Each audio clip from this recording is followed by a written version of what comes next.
So first up, I'm laying out my components. Make sure we've got everything we need and everything is ready to go when it's needed.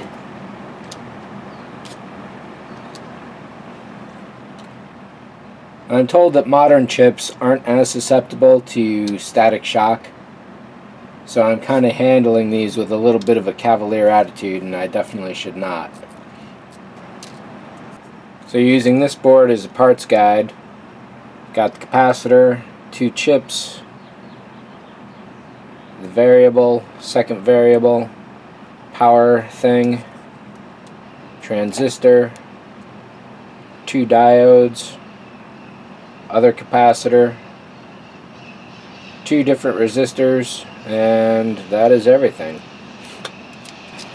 Let's go and solder in the chips first. So there's a little diagram notation on the board here of the chip with a little notch at one end, and every chip does have a notch at one end or the other. So as long as that is going in the correct direction, you are all set. Now, because none of these legs is really parallel, I've got a little fiddling to do to get them all to fit.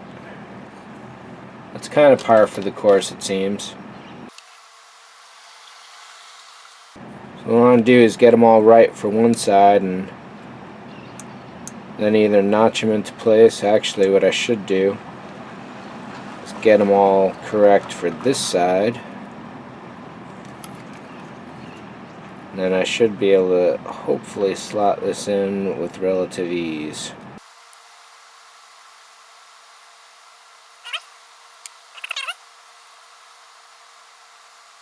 And there we go there. Alright, so let's get some solder going. I will need magnifying glasses.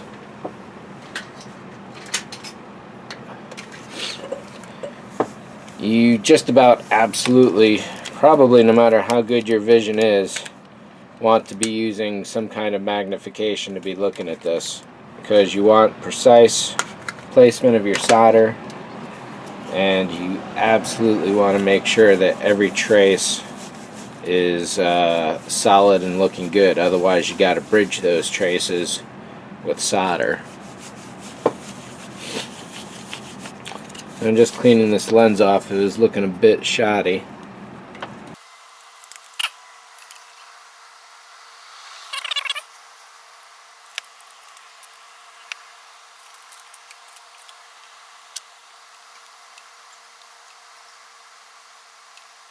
Of course, what I should do is tin the tip, clean it off.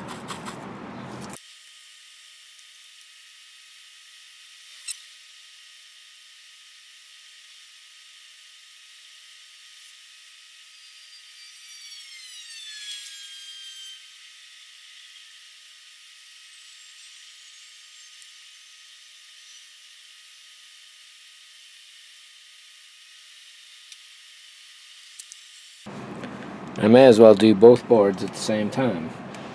However,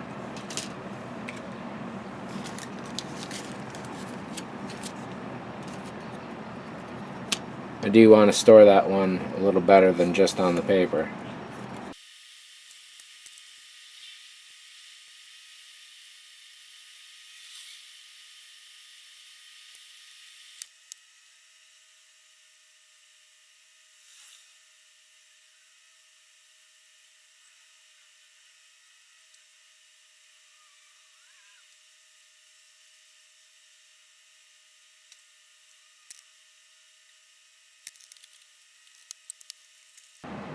I keep trying around for a good camera angle, but we'll see how this one does overall. I just hate to get my arm blocking anything going on here, and I should have the light a bit more direct on the situation as well.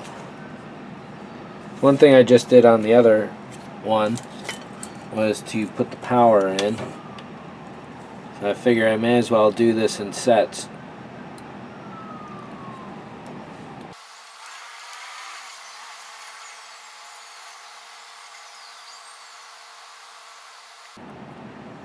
It's never a good thing to use too much solder.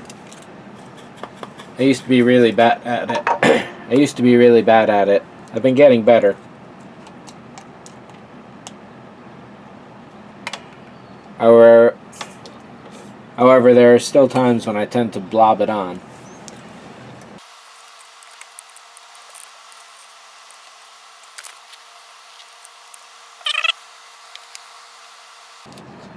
Now the trick is going to be to reverse all of everything else onto the other side. I haven't cut any wire for the LEDs yet, so I'm going to have to go and do that for a little bit. And I do want the instructions for the regular sequencer, because that has specifically how to install it on the correct side.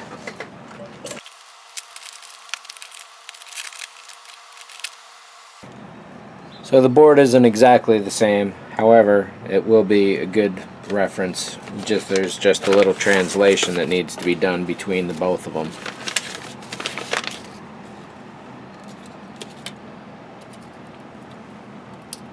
One good trick mentioned in the directions is to bend the legs of the resistors underneath the body itself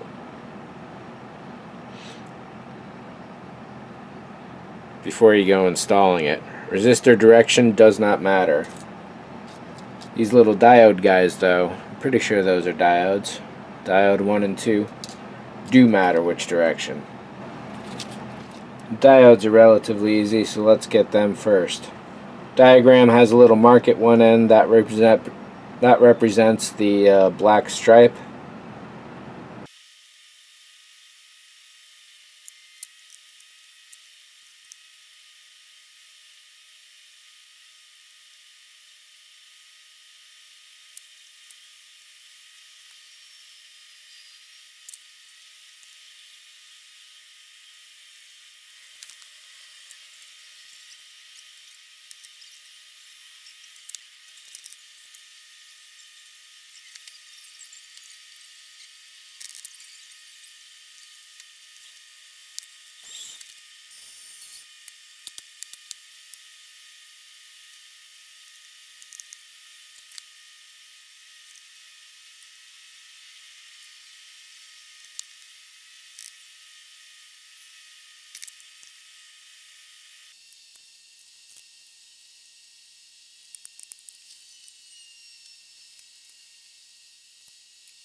And that should be it for this board.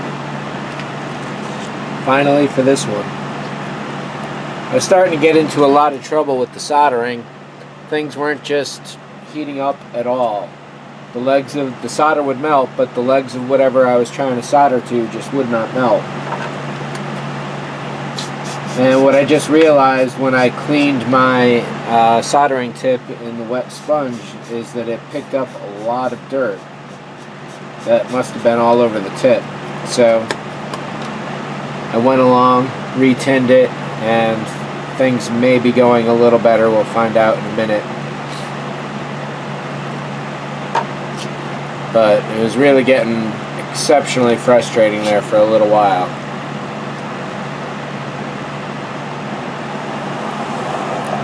So I've been putting some components on one side and some on the other. You only have to put the chips on one of the sides.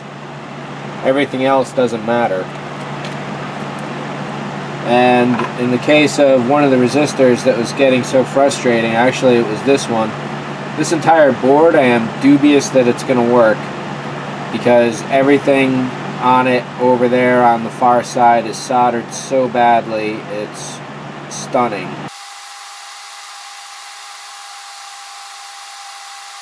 But even now, this leg really isn't melting at all. Which is to say, the solder is not melting on the leg at all. And it's exceptionally hot to the touch.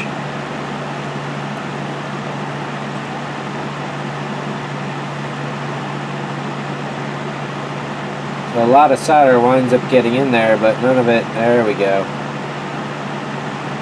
There's nothing like a good blob of solder to really help convince a situation to heat up.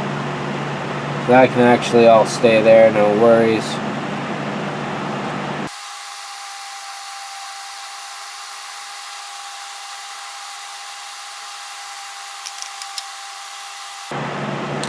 In deciding what piece was going onto what side of the board, basically it comes down to if it'll fit on the others, if it'll fit on the far side with a relatively flat profile, it can go on that side.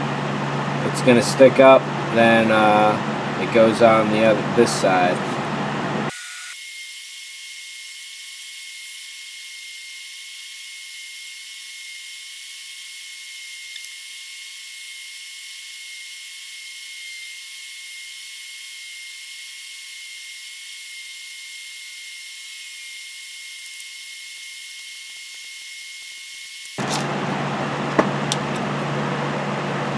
So if I've wired these up correctly, then they'll work.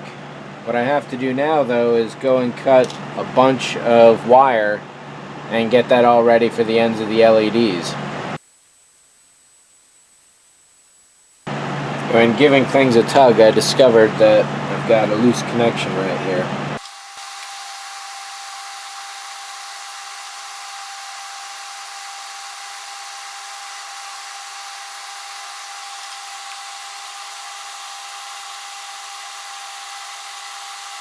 These should be good, so I gotta go cut some wire and I'll be back in a while, probably after I solder it all up.